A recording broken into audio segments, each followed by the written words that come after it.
Electrophoresis हो गया था।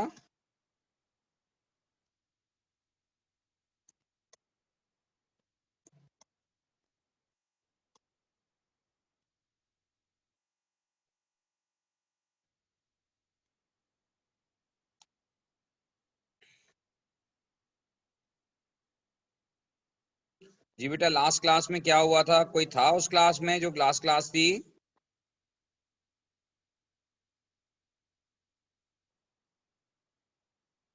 कोई बता सकता है लास्ट क्लास में क्या हुआ था?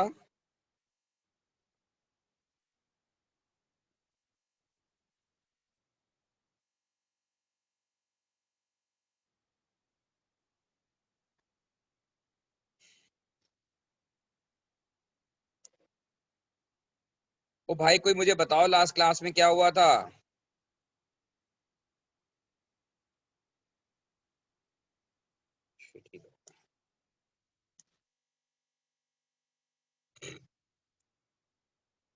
अच्छा जी, मैंने आपको बताया था, इसका मतलब ये है कि हमने पेप्टाइड लिंकेज को डिस्कस किया था और मैंने कहा था कि पेप्टाइड लिंकेज और अमाइड लिंकेज बेसिकली सेम होते हैं।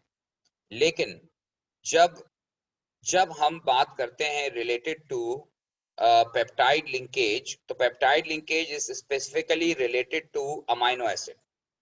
पेप्टाइड लिंकेज जो है वो स्पेसिफिकली अमाइनो एसिड से रिलेटेड है। और जब अमाइनो एसिड के मॉलिक्यूल्स आपस में मिलते हैं और उनके दरमियान जो लिंकेज जनरेट होता है, उसे हम पेप्टाइड लिंकेज कहते हैं।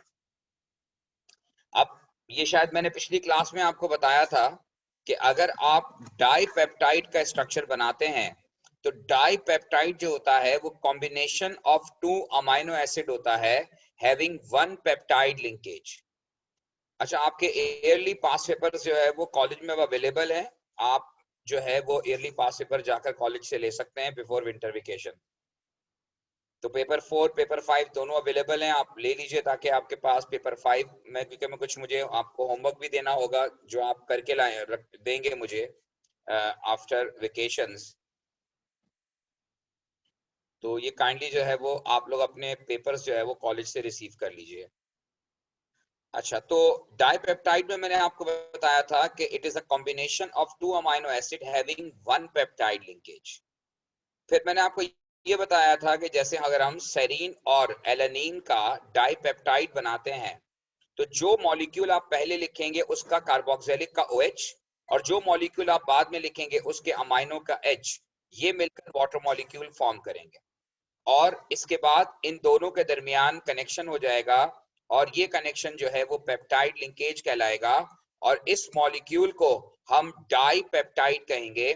डाई पेप्टाइड का मतलब ये है कि combination of two amino acid having one peptide linkage. और ये जो है वो सैर एला, क्योंकि इसमें सेरीन पहले है और एलेनिन बाद में है, इसलिए इस डाइपेप्टाइड का नाम सैर एला है। अब अगर आपने एलेनिन पहले लिखा, अगर आपने एलेनिन पहले लिखा और सेरीन बाद में लिखा, तो ये भी एक्सेप्टेबल है, क्योंकि क्वेश्चन में आपसे मेंशन नहीं किया गया था कि आपको एला पहले लिखना है या सेरीन पहले लिखना है। क्वेश्चन सिर्फ ये था कि आपको बताना था, डाइपेप्टाइड फॉर्म करना था by the combination of serine and alanine. तो आपने सेर एला बनाया या एला सेर बनाया, दोनों एक्सेप्टेबल हैं। बहरहाल दो मॉलिक्यूल में हमेशा जो बेसिक स्केलेटन होता है अमाइनो एसिड का, वो इन्वॉल्व होता है। याद रखिएगा कि जो आर ग्रुप होता है, जो कार्बन की साइड चेन होती है, वो पेप्टाइड लिंकेज में इन्वॉल्व नहीं होती। पेप्टाइड लिंकेज जो फॉर्म होता है, it is only form in between carboxylic group of one amino acid and amino group of other amino acid, and R groups are not involved to form peptide linkage. अब आपको next खुद बनाना है dipeptide, और ये मैंने आपके सामने लिख दिया है कि डाइपेप्टाइड आपको बनाना है। मेंशन्ड है कि एस्पार्टिक लाइसिन, अब आपको जो बनाना है वो एस्पार्टिक लाइसिन के दरमियान बनाना है। तो एस्पार्टिक एंड लाइसिन,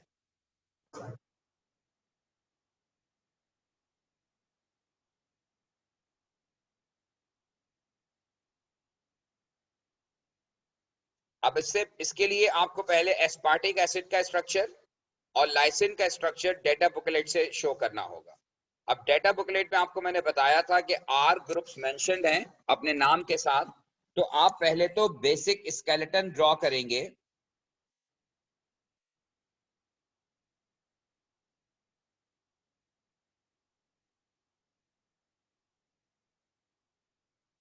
मैंने पहले ही बताया कि अगर अमाइनो एसिड के मॉलिक्यूल इन्वॉल्व होंगे तो पेप्टाइड लिंकेज होगी वरना अमाइड लिंकेज होगी। अगर मॉलिक्यूल अमाइनो एसिड का है तो फिर पेप्टाइड लिंकेज होगी, और अगर मॉलिक्यूल जो है वो सिंपल कोई और है, अमाइनो एसिड के अलावा कहीं लिंकेज फॉर्म हो रही है CON की, तो उसको आप अमाइड लिंकेज कहेंगे। अच्छा जी, ये मैंने अब यहाँ पर एस्पार्टिक एसिड और एलानीन लाइसिन का स्ट्रक्चर शो किया है डेटा बुकलेट से। ये बेसिक स्केलेटन है, CO2H CHNH2 और यहाँ R ग्रुप होता है। तो एस्पार्टिक एसिड में R ग्रुप CH2 CO2H होता है, जबकि लाइसिन में R ग्रुप जो होता है वो CH2 टेकिंग 4 NH2 होता है। अब आपको इन दोनों के दरमियान डाइपेप्टाइड बनाना है। तो डाइपेप्टाइड बनाने का तरीका ये होगा कि एक मॉलिक्यूल का एस्पार्टिक पहले लेना है, लाइसिन बाद में लेना है। तो जो पहले आएगा उसका OH कार्बोक्सिलिक ग्रुप का, लेकिन R ग्रुप वाला OH इन्वॉल्व नहीं होगा। R ग्रुप वाला कोई OH अमाइड लिंकेज यानी पेप्टाइड लिंकेज में इन्वॉल्व नहीं होता। पेप्टाइड लिंकेज में हमेशा जो बेसिक स्केलेटन है वो इन्वॉल्व होता है। अब कार्बोक्सिलिक का OH और अमाइनो ग्रुप का H ये आपस में मिलेंगे और ये वाटर मॉलिक्यूल फॉर्म करेंगे, और इस जगह से ये दोनों अमाइनो एसिड के मॉलिक्यूल ज्वाइन कर जाएंगे। तो CO के साथ N ज्वाइन कर जाएगा और वाटर मॉलिक्यूल एलिमिनेट होगा। इस मॉलिक्यूल को हम एस्पार्टिक लाइसिन कहेंगे। एस्पार्टिक लाइसिन ये है डाइपेप्टाइड, जिसको एस्पार्टिक आप लाइसिन कहेंगे। अगर आपने बाय मिस्टेक लाइसिन पहले और एस्पार्टिक बाद में लिख दिया तो गलत हो जाएगा। याद रखिएगा, अगर एग्जामिनर कोई स्ट्रक्चर मेंशन करता है तो आपको वही स्ट्रक्चर शो करना है जो स्ट्रक्चर आपके क्वेश्चन में मेंशन है। तो एस्पार्टिक लाइसिन का मतलब ये है कि इसमें एस्पार्टिक एसिड पहले होगा और लाइसिन बाद में होगा। होपफुली आपको मेरी बात समझ में आ गई होगी, और अगर कोई कंफ्यूजन है तो आप पूछ सकते हैं।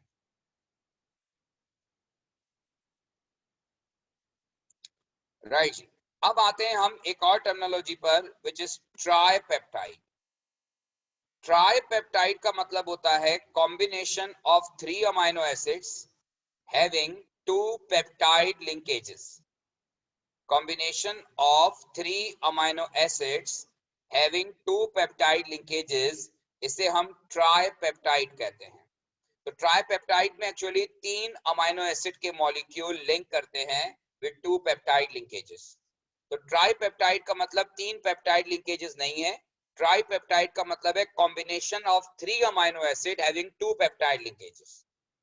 इसी तरह से टेट्रापेप्टाइड अगर होगा तो टेट्रापेप्टाइड का मतलब होगा combination of 4 amino acid having 3 peptide linkages. यानी जितने अमाइनो एसिड मिलेंगे उससे पेप्टाइड लिंकेज 1 यूनिट कम होगा।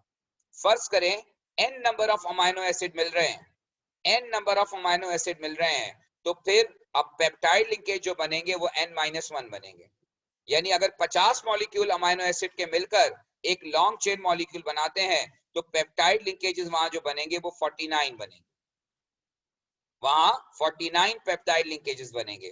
तो यही कॉन्सेप्ट है कि अगर n number of amino acid हैं तो peptide linkage will be n-1, और जितने पेप्टाइड लिंकेजेस फॉर्म होंगे उतने ही वाटर मॉलिक्यूल प्रोड्यूस होंगे। जितने पेप्टाइड लिंकेजेस बनेंगे उतने ही वाटर मॉलिक्यूल फॉर्म होंगे। अगर पेप्टाइड लिंकेजेस 2 बन रहे हैं तो फिर 2 वाटर मॉलिक्यूल एलिमिनेट होंगे। अगर पेप्टाइड लिंकेजेस 4 बन रहे हैं तो 4 वाटर मॉलिक्यूल एलिमिनेट होंगे। तो number of peptide linkages is equal to number of water molecules eliminated. अच्छा जनाब, अब यहाँ पर जो है वो ये जो ट्राइपेप्टाइड है, ये ट्राइपेप्टाइड अब हमें बनाना है ग्लाइग्लूफी।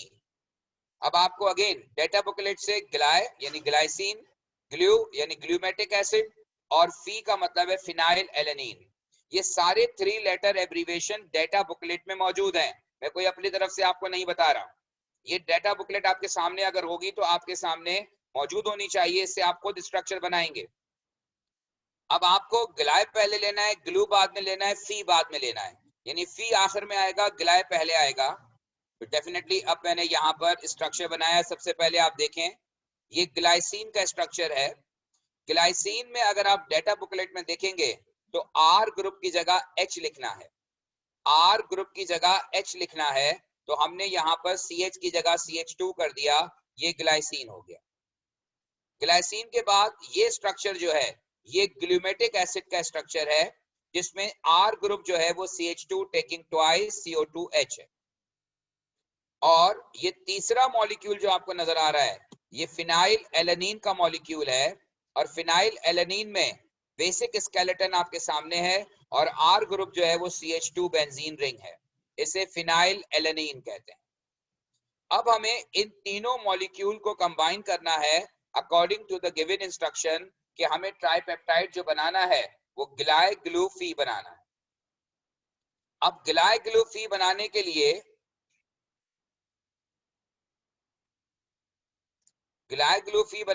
हमें क्या करना होगा? ग्लाय ग्लू फी बनाने के लिए हमें यहां पर सबसे पहले लेना होगा ग्लाइसिन, और ग्लाइसिन के कार्बोक्सिलिक का OH निकलेगा और ग्लूमेटिक एसिड के अमाइनो एसिड का H निकलेगा, और इन दोनों के दरमियान एक पेप्टाइड लिंकेज जनरेट हो जाएगा, ये वाला। पहले ग्लाइसिन है तो जो पहले होगा उसका कार्बोक्सिलिक का OH निकलेगा, और जो सेकंड पर है उसके अमाइनो ग्रुप का H निकलेगा, और ये दोनों मिलकर वाटर मॉलिक्यूल फॉर्म करेंगे। अब नेक्स्ट जो है वो ग्लूमेटिक एसिड है, और ग्लूमेटिक एसिड में कार्बोक्सिलिक ग्रुप का OH, और अगला मॉलिक्यूल है फिनाइल एलेनिन।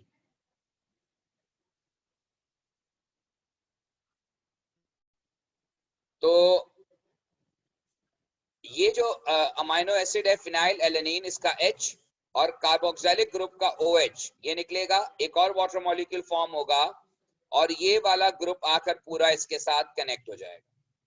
अब इस वक्त आपके सामने जो मॉलिक्यूल शोन है ये ट्राइपेप्टाइड है, ग्लाइग्लूफी। अगर आपने इसको ऑल्टर कर दिया,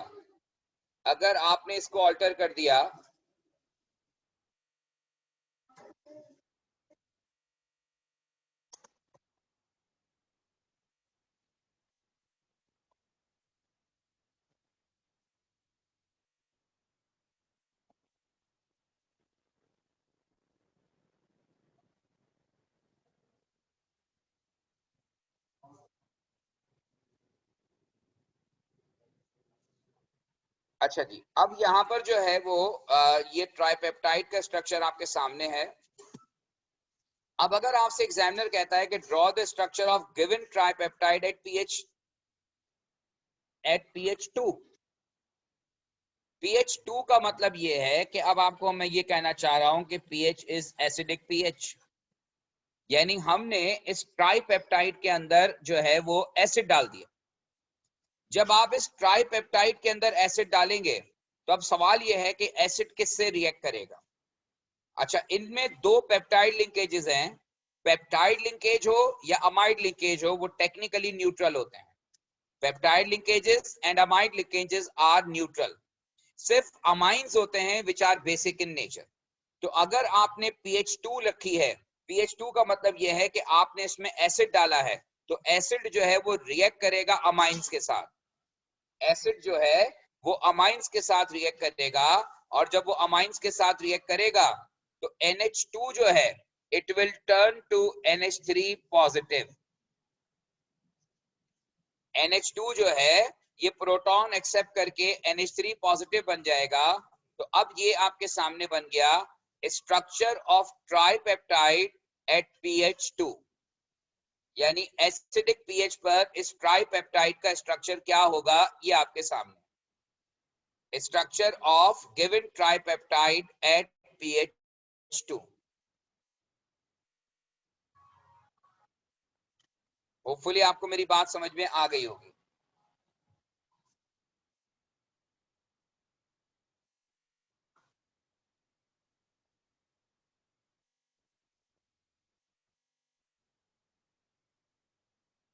अच्छा, इसके बाद अगर अब आप खुद ट्राई करें एक और एग्जांपल, लाइसिन, टायर एंड एला। ये एग्जांपल आप तमाम लोग खुद ट्राई करें।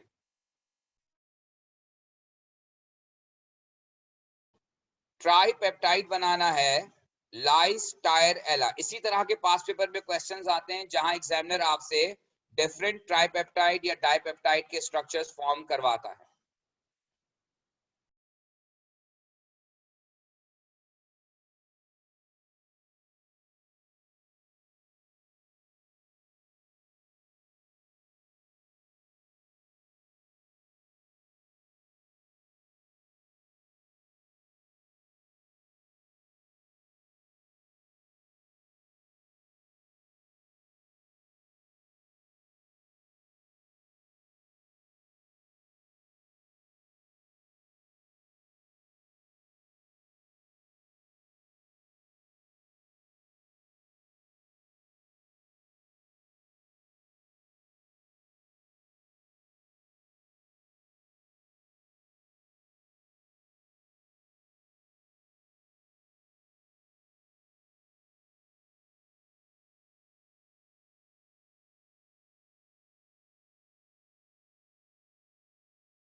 बेटा अभी मैंने आपको बताया कि पेप्टाइड लिंकेज हो या अमाइड लिंकेज हो, ये न्यूट्रल होते हैं। ये मैंने आपको कॉन्सेप्ट जब मैंने अमाइड लिंकेज पढ़वाया था, अमाइड का टॉपिक करवाया था, उस वक्त ये बात बताई थी कि अमाइड्स आर न्यूट्रल। अमाइड्स क्यों न्यूट्रल होते हैं? क्योंकि अमाइड्स में नाइट्रोजन का जो लोन पेयर होता है वो कार्बोनाइल ग्रुप के साथ डीलोकलाइज हो जाता है, इसलिए नाइट्रोजन का लोन पेयर जो है वो अवेलेबल नहीं रहता। जैसे ये पेप्टाइड लिंकेज है तो इसमें जो नाइट्रोजन का लोन पेयर है ये CO के साथ जो है वो डीलोकलाइज होना शुरू हो जाता है, मूव करना शुरू कर देता है। इसकी वजह से नाइट्रोजन पे लोन पेयर अवेलेबल नहीं रहता और नाइट्रोजन प्रोटॉन एक्सेप्ट नहीं करता।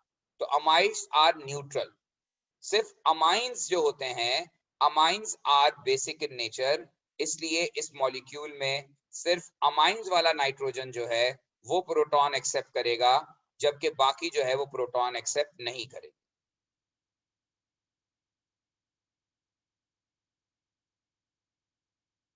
जी बिल्कुल ऐसा ही है।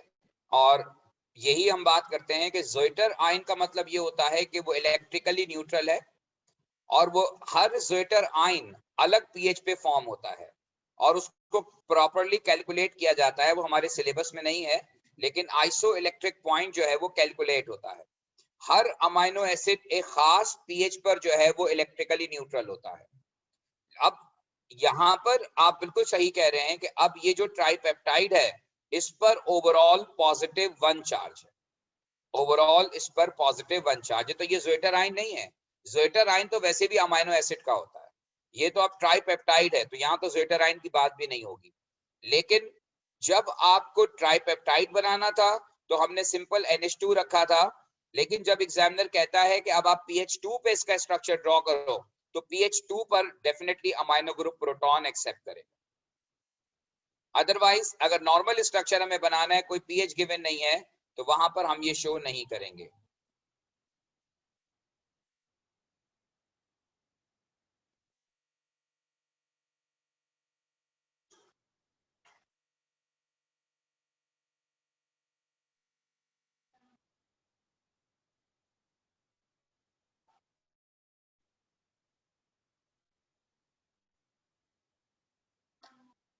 अच्छा जी, अब नेक्स्ट जो है,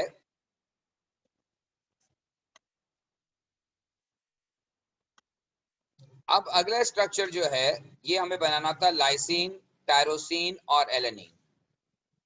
अच्छा, अब लाइसिन का स्ट्रक्चर में जो R ग्रुप होता है वो CH2 टेकिंग 4 NH2 होता है और जो मॉलिक्यूल आप पहले लिखेंगे उसका OH और सेकंड मॉलिक्यूल का H ये मिलकर पेप्टाइड लिंकेज जनरेट करेंगे और फिर सेकंड मॉलिक्यूल का OH थर्ड मॉलिक्यूल के H के साथ पेप्टाइड लिंकेज जनरेट कर रहा है।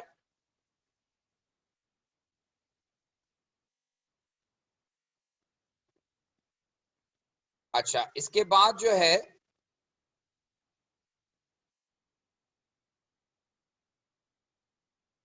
इसके बाद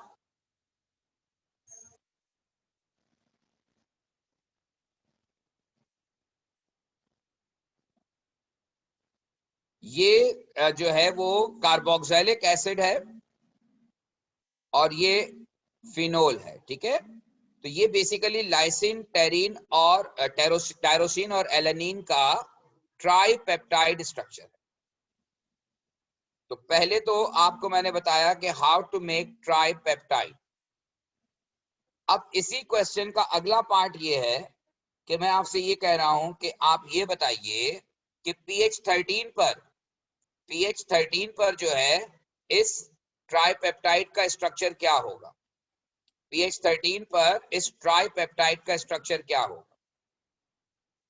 तो pH 13 का मतलब ये है कि ये अब अल्कलाइन या बेसिक pH है, ठीक है। अब चूंकि आपको अल्कलाइन या बेसिक pH मेंशन्ड है, अल्कलाइन या बेसिक pH मेंशन्ड है, तो अब आप क्या करेंगे, अब आप जो है वो इस कंपाउंड में जितने एसिडिक पार्ट हैं वो रिएक्ट करेंगे, क्योंकि अल्कलाइन pH पर अमाइनो ग्रुप रिएक्ट नहीं करेगा, क्योंकि amino group is basic in nature. तो अब इस मॉलिक्यूल के अंदर जो एसिडिक पार्ट हैं, एक तो ये कार्बोक्सिलिक ग्रुप है और दूसरा जो है ये फिनोल है।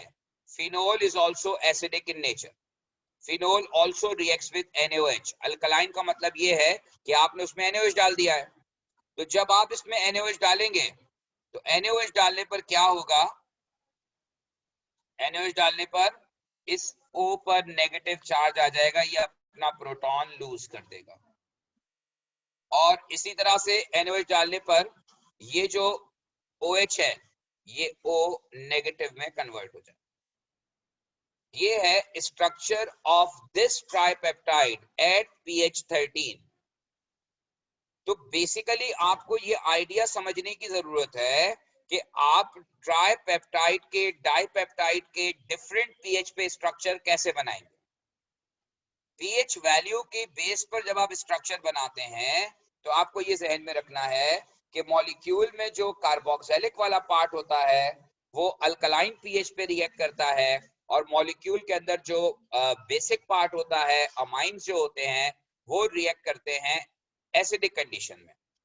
तो जब आपको ये समझ में आ जाएगा तो फिर आगे हम सेपरेशन का जब टेक्निक डिस्कस करेंगे तो उस वक्त आप जो है वो मोर कंफर्टेबल होंगे, ठीक है जी। अब इसमें अगर किसी किस्म का कोई क्वेश्चन आपका है तो पूछ लीजिए।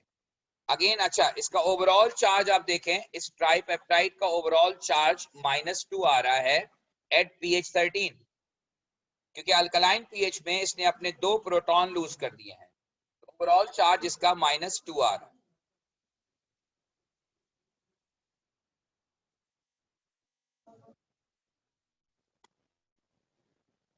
अच्छा जी, अब एक और टाइप के क्वेश्चन जो आपको एग्जाम में मिलेंगे, पास पेपर में मिलेंगे, वो ये है कि एग्जामिनर आपसे कहेगा कि आप ऐसे करो कि सेरीन को इन डिफरेंट कंपाउंड के साथ रिएक्ट करवाओ। सबसे पहले आपको सेरीन का स्ट्रक्चर बनाना पड़ेगा और सेरीन के स्ट्रक्चर में बेसिक स्ट्रक्चर अमाइनो एसिड का यही रहेगा और R ग्रुप की जगह CH2OH है। छत पर है ना भाई, बात सुनो।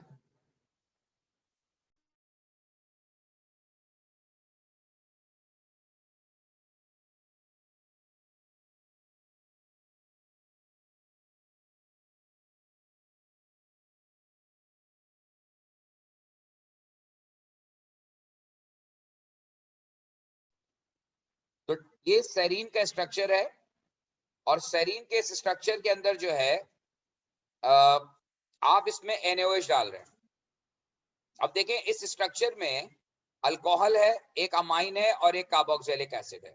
तो अब आपको बेसिक केमिस्ट्री अगर आती है तो आप ये कोई भी सवाल ऐसा सॉल्व कर सकते हैं, क्योंकि ये कोई स्पेसिफिक अमाइनो एसिड का रिएक्शन नहीं है, इसमें कोई पेप्टाइड लिंकेज की बात नहीं हो रही, यहाँ सिंपली जो फंक्शनल ग्रुप्स इन्वॉल्व हैं उनकी बात हो रही है।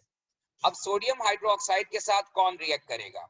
Sodium hydroxide is an alkali, तो अल्कली के साथ जो रिएक्ट करेगा वो डेफिनेटली कार्बोक्सिलिक एसिड रिएक्ट करेगा, और बाकी स्ट्रक्चर एज इट इज रहेगा, और जिस जगह पर कार्बोक्सिलिक ग्रुप है ये कन्वर्ट हो जाएगा सॉल्ट ऑफ कार्बोक्सिलिक एसिड, ये कन्वर्ट हो जाएगा into salt of carboxylic acid.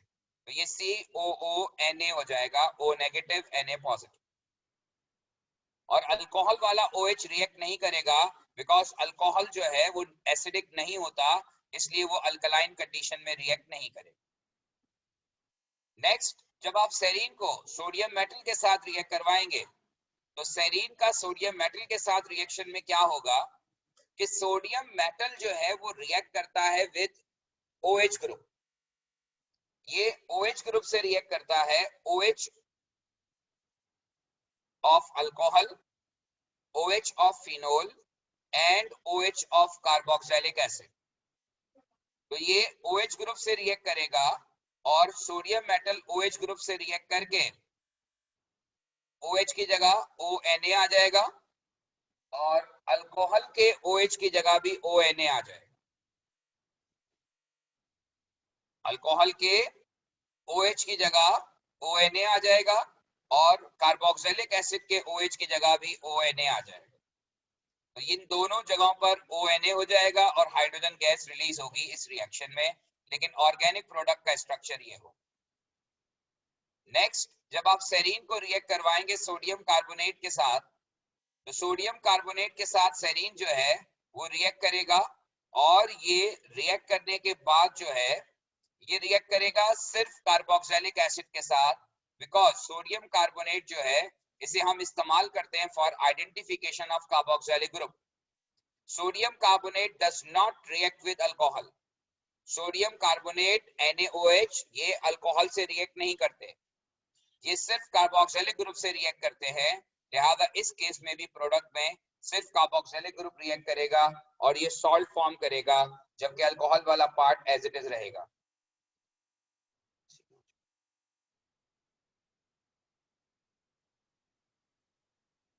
Next, जब आप इसमें HCl डालेंगे, अब जब आप सेरीन में HCl डालेंगे तो HCl is acidic in nature. जब आप सेरीन में HCl डालेंगे तो HCl यानी acid will react with basic part of amino acid, और यहाँ पर जो basic part of amino acid है ये कन्वर्ट होगा NH2 से NH3 positive Cl negative. HCl से रिएक्ट करेगा और ये NH3 पॉजिटिव और Cl नेगेटिव हो जाएगा, यानी अमोनियम सॉल्ट बनेगा। तो अमाइंस रिएक्ट विद HCl और यहाँ पर अमोनियम सॉल्ट जो है वो फॉर्म होगा। और नेक्स्ट विद PCl5, PCl5 जो है ये रिएक्ट करता है again with OH group of carboxylic acid and OH group of alcohol. ये भी रिएक्शन आपने अपने AS के सिलेबस में पढ़ा हुआ है। तो PCl5 is responsible to replace OH group of carboxylic acid and OH group of alcohol। तो दोनों OH की जगह Cl आ जाएगा। अब आप देखें यहाँ CO के साथ Cl और यहाँ CH2 के साथ Cl, ये हमारा मॉलिक्यूल बन गया सेरीन को जब आप रिएक्ट करवाएंगे PCl5 के साथ। ये क्वेश्चन में अगर आपको कोई ट्रबल है देख लीजिए, ये मैंने इसके जो है वो रिएक्शन और इसके प्रोडक्ट्स आपके सामने। इस टाइप के बहुत सारे क्वेश्चन आपको पास पेपर में मिलेंगे जहां एग्जामिनर आपको डिफरेंट अमाइनो एसिड के साथ जो है वो रिएक्शन करवाएगा।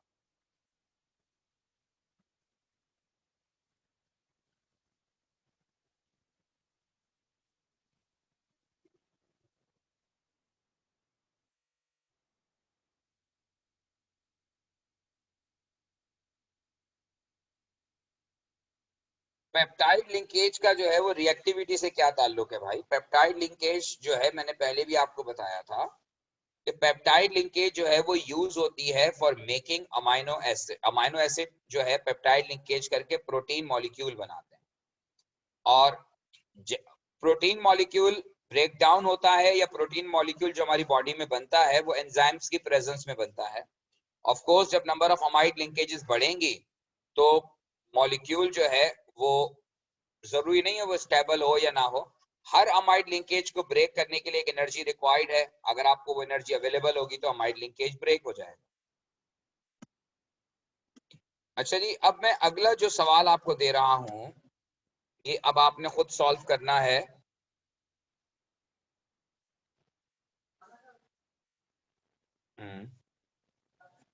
ठीक है, ये टायरोसिन का स्ट्रक्चर है। अब आपने प्रोडक्ट्स लिखने हैं जो गिवन कंपाउंड्स हैं। 5 मिनट में आपको दे रहा हूं, आप इनके स्ट्रक्चर्स ड्रॉ करें।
टायरोसिन के जो रिएक्शंस हैं, टायरोसिन के जो रिएक्शंस हैं,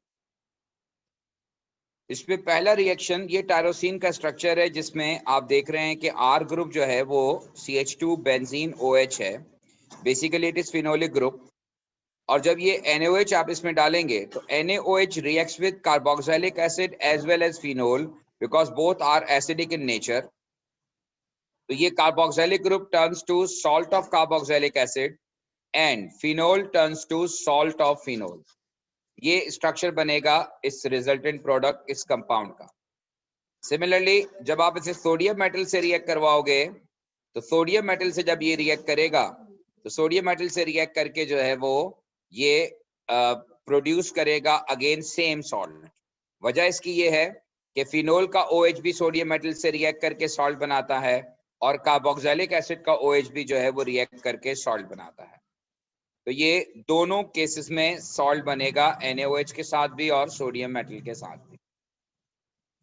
नेक्स्ट, जब आप इसमें ब्रोमीन वाटर डालेंगे तो ब्रोमीन वाटर के साथ जो रिएक्शन है वो एक्चुअली फिनोल का रिएक्शन होता है और ट्राई ब्रोमोफिनोल बनता है, लेकिन यहाँ पर पोजीशन 4 ऑलरेडी इंगेज्ड है, तो इसका मतलब ये है कि इन दो पोजीशंस पे Br आएगा।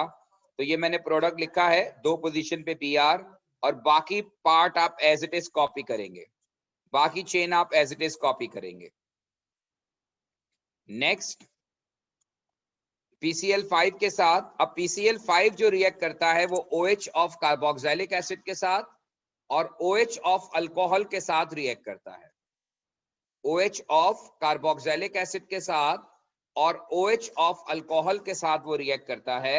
OH ऑफ फिनोल जो है वो PCl5 से रिएक्ट नहीं करता, क्योंकि मैं आपको बता चुका हूं कि any group present at benzene it is not replaceable. तो आप OH ग्रुप को रिप्लेस नहीं कर सकते by Cl, so only carboxylic group का OH is replaced by Cl। तो फिनोल का OH ऐसे ही रहेगा और कार्बोक्सिलिक एसिड के OH की जगह Cl आ जाएगा and it turns to acyl chloride.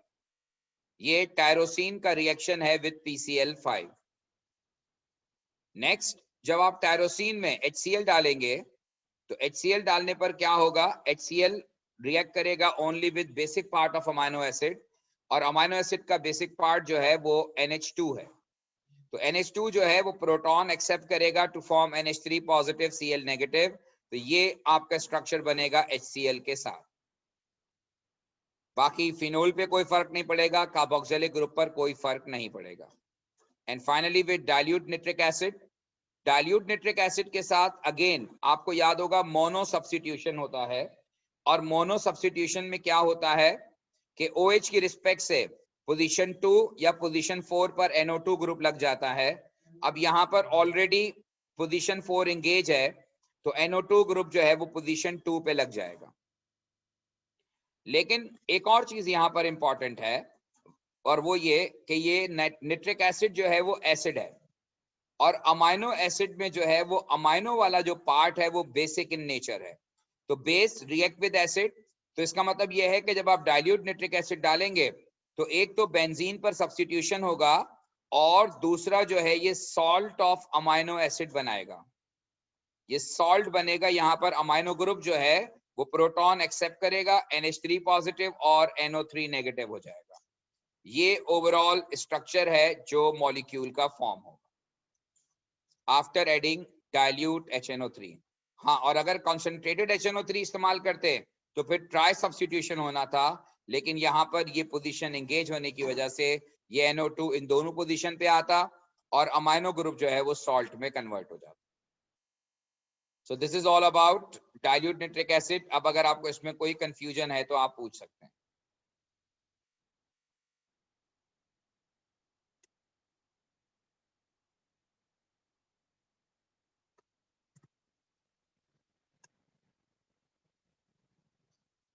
ठीक है जी, अब मैं आपको फाइनली जो है वो एक बेसिक स्ट्रक्चर बता रहा हूँ पॉलीपेप्टाइड का।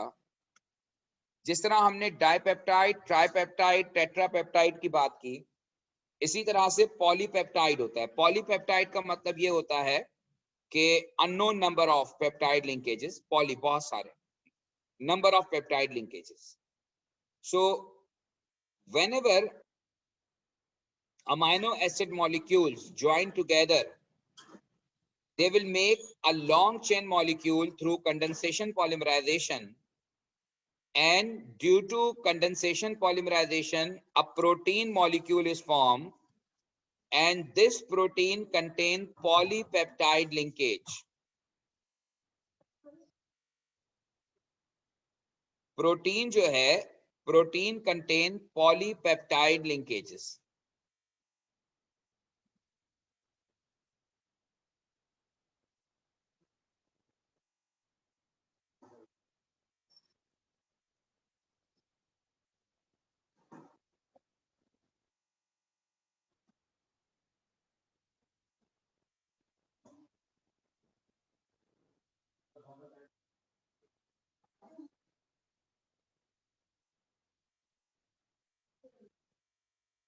नहीं, सही है, लगी हुई है।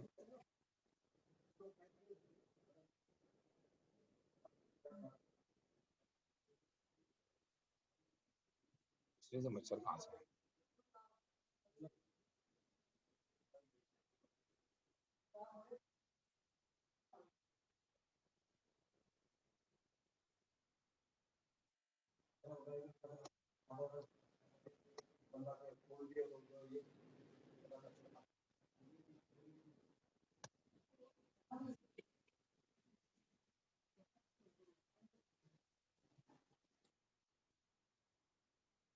अच्छा जी, अब ये कार्बोक्सिलिक ग्रुप है और ये CHR C double bond O। ये अमाइनो एसिड में हमने R ग्रुप लिखा है क्योंकि R ग्रुप कुछ भी हो सकता है। जब प्रोटीन मॉलिक्यूल बनता है तो उसमें अमाइनो एसिड का जो सीक्वेंस होता है वो हर प्रोटीन में डिफरेंट होता है, इसलिए R ग्रुप जो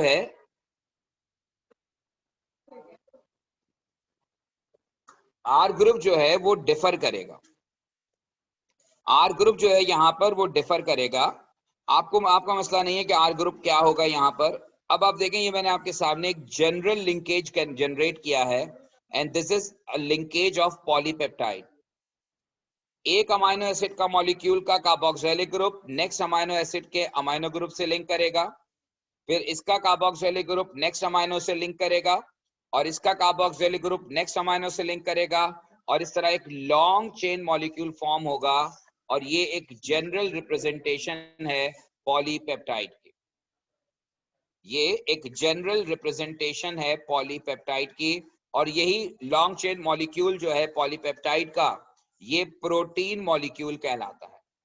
प्रोटीन जो होता है ये लॉन्ग चेन मॉलिक्यूल होता है, या इसको हम कहते हैं ये पॉलीमर होता है, polymer of alpha amino acid. तो पॉलीपेप्टाइड के प्रोटीन का स्ट्रक्चर फॉर्म हुआ हैविंग पॉलीपेप्टाइड लिंकेजेस, यानी बहुत सारे पेप्टाइड लिंकेजेस एक ही मॉलिक्यूल के अंदर एग्जिस्ट करते हैं। तो होपफुली आपको मेरी बात समझ में आ गई होगी और अगर इससे रिलेटेड कोई भी कंफ्यूजन है आपके जहन में तो आप पूछ सकते हैं।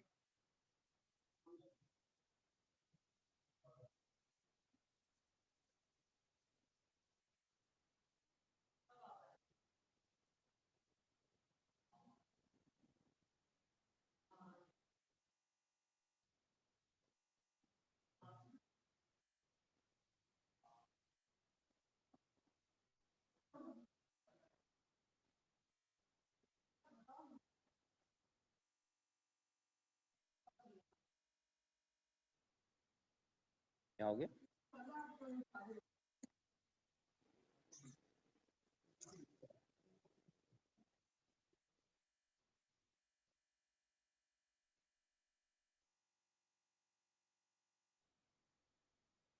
बेटा ऊपर जाके दोबारा देख लो इतना सब। हाँ, इर्तिफा।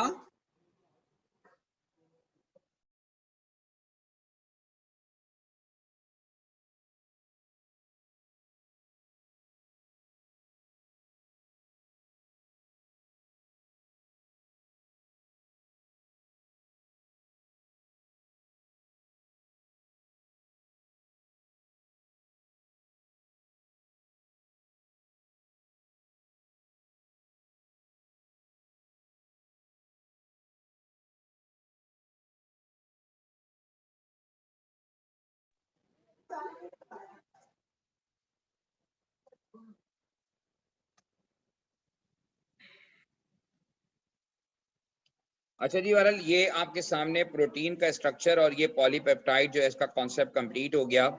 अब आपको इससे रिलेटेड अगर कोई क्वेश्चन करना है और ओवरऑल कोई प्रॉब्लम है तो आप मुझसे पूछ लें इसको, वरना फिर हम कंटिन्यू करेंगे अगली क्लास में, क्योंकि ये आपका कंप्लीट हो गया है। अब नेक्स्ट क्लास में फिर मैं आपको इससे रिलेटेड इलेक्ट्रोफोरेसिस और इस पर और मजीद बात करूंगा। इलेक्ट्रोफोरेसिस की अलग स्लाइड होगी।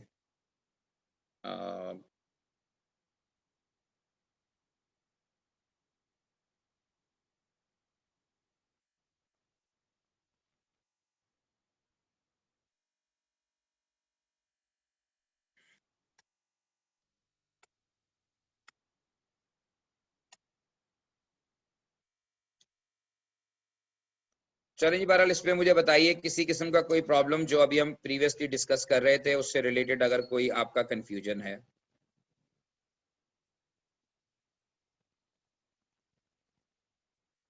कोई अगर सवाल हो तो पूछ लीजिए। ठीक है, तो ये हमारा अमाइनो एसिड वाला पार्ट कंप्लीट हो गया। प्रोटीन का स्ट्रक्चर को अभी हम रिकॉल करेंगे, क्योंकि प्रोटीन के कुछ स्ट्रक्चर्स पे अभी बात करना बाकी है और वो मैं पॉलीमराइजेशन से कनेक्ट करके करूंगा। तो फिलहाल ये अमाइनो एसिड का जो टॉपिक है ये हमारा कंप्लीट हो गया है। तो नाइट्रोजन कंटेनिंग कंपाउंड में पहले हमने अमाइंस की बात की, फिर हमने अमाइड्स की बात की और फिर हमने अमाइनो एसिड की बात की। अब हम नेक्स्ट जो मूव करेंगे वो पॉलीमराइजेशन की तरफ मूव करेंगे। तो अब मैं ये चाह रहा हूं कि जो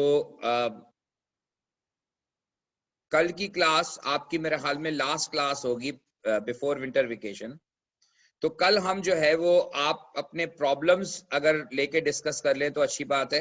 अगर नहीं होंगे प्रॉब्लम तो मैं पॉलीमराइजेशन स्टार्ट कर दूंगा, लेकिन अगर प्रॉब्लम्स हों तो ज्यादा बेहतर है, क्योंकि फिर वो ब्रेक आएगा, उसके बाद फिर ब्रेक के बाद जो है जब आप ज्वाइन करेंगे तो फिर पॉलीमराइजेशन को मुझे रिकॉल करना पड़ेगा। ठीक है जी, कोई अगर कंफ्यूजन है तो आप पूछ लीजिए। ठीक है जी, फिर इंशाल्लाह इसको हम कंटिन्यू करेंगे नेक्स्ट क्लास में।